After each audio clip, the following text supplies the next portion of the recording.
Alright, magandang araw po sa inyong lahat mga kababayan, Batang Maynila to it's.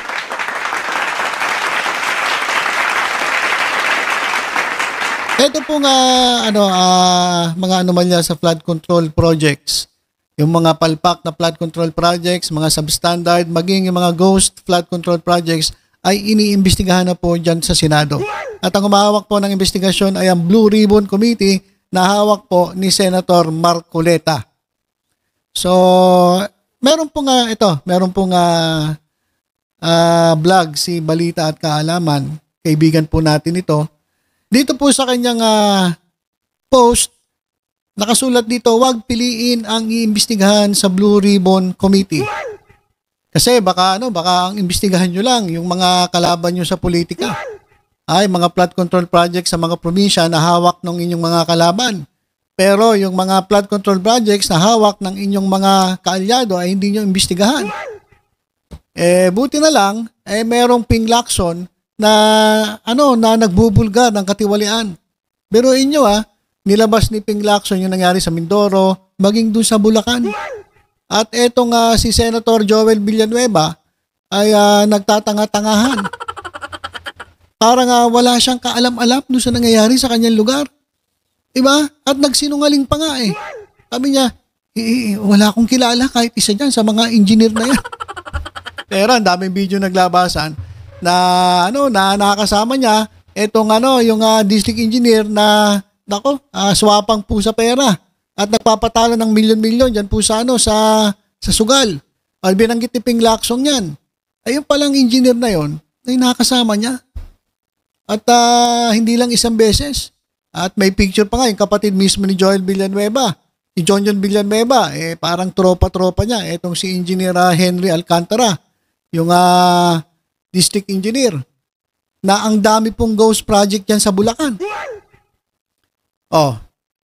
Kaya may panawagan po na imbestigahan lahat. Huwag yung pipiliin nyo lang, iimbestigahan ninyo. Imbestigahan nyo rin si Joel Villanueva. Ngayong inilabas na ni Ping Lacson, imbestigahan ninyo maging yung congressman. Diyan sa distritong yan, kung saan napakaraming ghost projects, dapat ganun po. Hindi pwede yung mamimili kayo na iimbestigahan ninyo. Ito, panoorin lang natin. Sir, stormin lang ito, okay lang? Okay lang. Sir, kasi tungkol dito sa sikat na flood control projects, di ba? Ang daming anomalya pala dyan. Dapat po bang imbestigahan yan? Yes, sir. Tama. Dapat imbestigahan yun. Tapos ito, sir, di ba sa Davao, konting ulan, bumabaha na? Baha na. Pero alam nyo ba, sir, 46 million kada araw sa loob ng 3 taon. No. 46 million tayo. Grabe. Ano raw? Yung pondo, dyan po sa Davao na lagi pong binabaha, ang ginastos ay 46 million kada araw. So in 3 years, 46 million kada araw ang ginagastos. Kapag tinotal yan, 51 billion flood control sa Davao. Kasi mga kababayan, 51 billion ang pondo ni Pulong Duterte sa flood control sa kanyang distrito. Imagine distrito. Hindi po buong Davao. Distrito lang po ni Pulong Duterte. So, umaabot po ng 46 million kada araw ang pondo dyan po sa flood control project sa Davao na lagi pa rin namang binabaha. Times 1,095 days ang inalat na pondo sa Davao para sa flood control. Halagang 51 billion suma total. Tingin mo po ba ito dapat din tong imbestigahan nila ng Blue Ribbon Committee sa Senado? Tingin niyo, sir? Dapat imbestigahan to. Kasi malamang tapos na lahat yan, di ba? Dapat tapos na lahat po Kasi tapos na rin yung termino nung dating Pangulo So, pero nakita naman natin konting ulan, baha. Baha agad. Anong panawagan niyo, sir, sa mga mga corrupt na official, mga ayaw imbestigahan to? Dapat gamitin sa maayos yung pondo para naman tong sa kababayan natin para hindi bumaha. Ayun. Thank you very much, sir. Thank you very much. Thank you. Sir, stormy. Okay, so yan mga kababayan. Ang panawagan lang ay dito kay Marcoleta at dito kay Chis Escudero ay imbestigahan ninyo itong 51 billion flood control projects o pondo dyan sa Davao. At eto mga kababayan. Binanggit po yan ni Senator Ping Lacson dyan po sa interpellation, dyan po sa Senado. Ito paririnig ko sa inyo mga kababayan. Although hindi directly binanggit yung pangalang Pulong Duterte, at yung lugar. Pero alam naman natin kung sino ang pinapatamaan ni Senator Ping Lacson. Ito mga kababayan. To say it. No? Pero ang nangyayari, pinapasukan ng personal interest eh. Yung insertions, minsan sometimes nagiging supplier-friendly or contractor-friendly. Hindi na inisip talaga kung ano yung needs and priorities of their constituents. Halimbawa, nakadeploy yung aking, contractor ako, congressman din ako, nakadeploy yung aking mga equipment sa isang lugar. Yung mobilization nun, pag deploy ko sa ibang lugar, medyo magastos. So doon ako mag-i-insert doon sa lugar na nakadeploy ng equipment ko. Kahit hindi masyadong kailangan. Talaga hindi kailangan, Mr. President. And sometimes, alam din naman natin to Mr. President, na yung pagpili ng mga district engineers, mayroong say ang mga district representatives. No? It works both ways, Mr. President. Naglalabi yung district engineer para mapunta siya sa district. Ang gagamitin niyang tagalabi, district representative. Yun naman district representative, gusto niya, bata niya yung district engineer. So pag it has come to a point na pag nag-insert, minsan, hindi na ito hundreds of millions. Umabot na minsan ng 10 billion pesos in one district. We heard stories about, or based on records, isang district 51 billion. Ay, narinig niyo yan mga kababayan? Based on records, merong isang distrito, ang pondo 51 billion. Kanino kaya yan? Sino kaya yan? So, ibig sabihin mga kababayan, inuumpisahan nilang silipin etong 51 billion na pondo na flood control project sa isang distrito. Ngayon, parang tugman-tugma Si Pulong Duterte, meron pong flood control budget dyan po sa isang distrito. Sa distrito niya lang, 51 billion. So, ngayong sinasabi nila, binabanggit na nila yan, ibig sabihin yan, susunod na yan, iimbestigahan na yan. Kasi walang saysay kung sasabihin mo lang, pero hindi nyo naman iniimbestigahan. So sabi ni Ping Lacson, balik natin konti. Exciting ito. Ulit.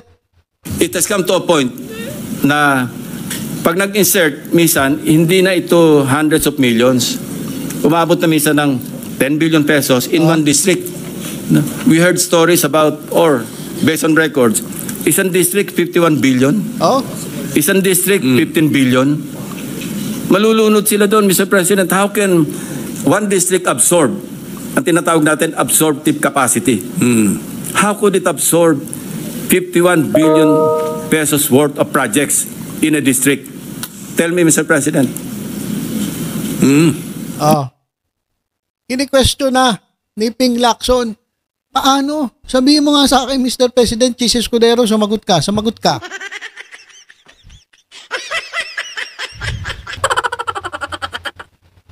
Paano nila na-absorb yung 51 billion na proyekto, halaga ng proyekto, sa isang distrito?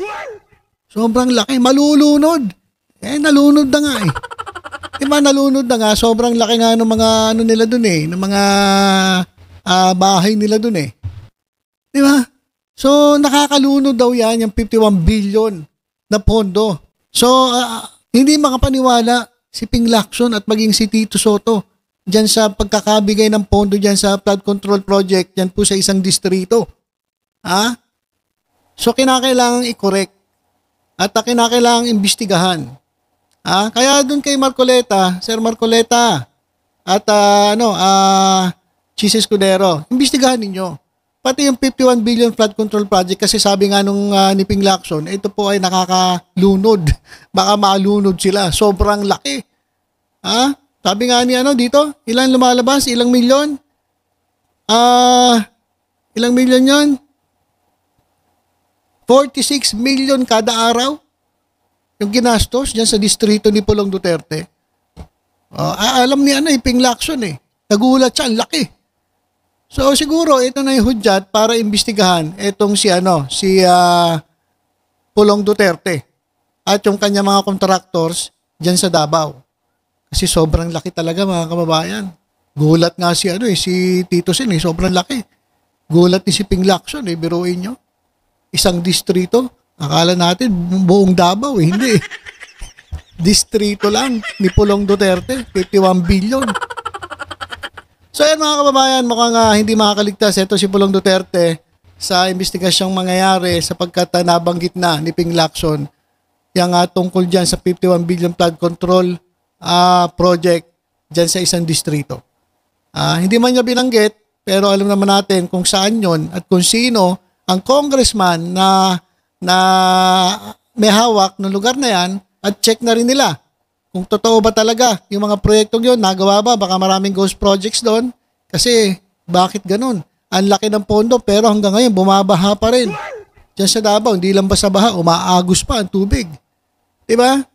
So, napapanahon na para imbestigahan itong flood control project na nagkakahalaga ng 51 billion ni Pulong Duterte.